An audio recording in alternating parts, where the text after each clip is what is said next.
Howdy folks, Mark Serbu, gun designer, gun nut, talking over the end of day beeper that's going off in the background. Big day today. My buddy Houston Miller and I just assembled two of these awesome, well, they used to be called the SU-15, now they're going to be called the Avangard, right? Which is kind of funny because it's the name for that Russian hypersonic missile that we're all going to get shot with eventually. But anyway, got these all assembled. And I'm really excited about how they came out.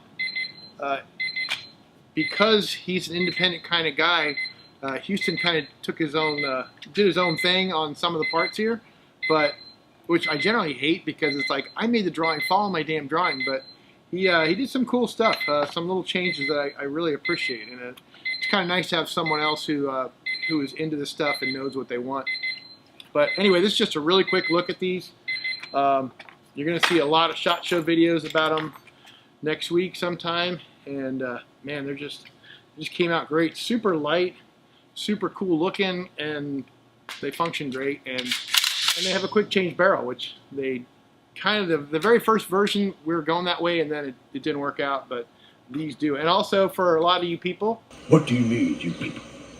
We hid the gas block now, because a lot of people before were like, oh man, I hate that gas block sticking out. So we did what everybody's doing nowadays, which is to hide the gas block inside. So these will be at SHOT Show booth. It's in the SHOT Show Extra Pavilion, which is only running on Wednesday and Thursday. And it's booth number 55713. Stop on by. I'll be there probably the whole time, especially in the afternoon when they bring alcohol around. Because anyway, hope to see you there if you're at the SHOT Show. Otherwise, feel free to look on X and Instagram and all that stuff, and I'll have lots of stuff up about these. Very excited about this. Someone actually running with my design that's a dozen years old and actually going to make it happen. So what do you all think of the look? You like the hidden gas block? It's kind of funny how that is. You know, when I was growing up, you see all this, you know, during Vietnam, you see all these soldiers out there with their rifles, and of course they were all, you know, the original old school AR-15, well, M16, and the gas block is out there, and it's just, that's what you got used to seeing, and that's, to me, that was a cool gun. But over the years, it's like, everybody hates it. Oh, get rid of that gas block. So, yeah, so we did it. And how do you like that lower handguard? I'm sure those of you who work on airplanes will notice the rivets. Yeah, that thing is super slim. The whole handguard, it feels really great. I triple tracked that one. Don't ask me why. Something kind of funny. My buddy Mike is a big airplane nut, and he helps me out with my airplane stuff, and especially riveting, etc. He's building an RV-10 right now. Anyway, he's super, super particular about his riveting. I mean, he's so anal about it. So he loaned me the riveting stuff as usual, but I figured out right away that I couldn't use it all because it was just too tight in there. So I texted him and said, I'm just going to smash the rivets with a punch. And right away he texted back, no!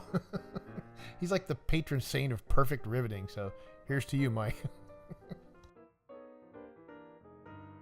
One kind of unfortunate thing is that you see how the bolt carrier in there, it looks like it's stainless. Well, it actually is stainless. And when I designed this 12 years ago, for some reason I wanted it made out of 17.4 pH. And it's not a bad material, but you're just better off with 8620 case hardened or 9310 case hardened.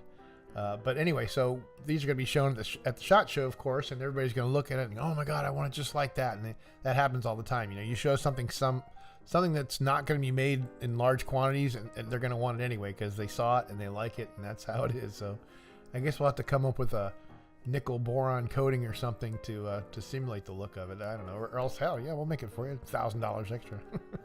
Just kidding.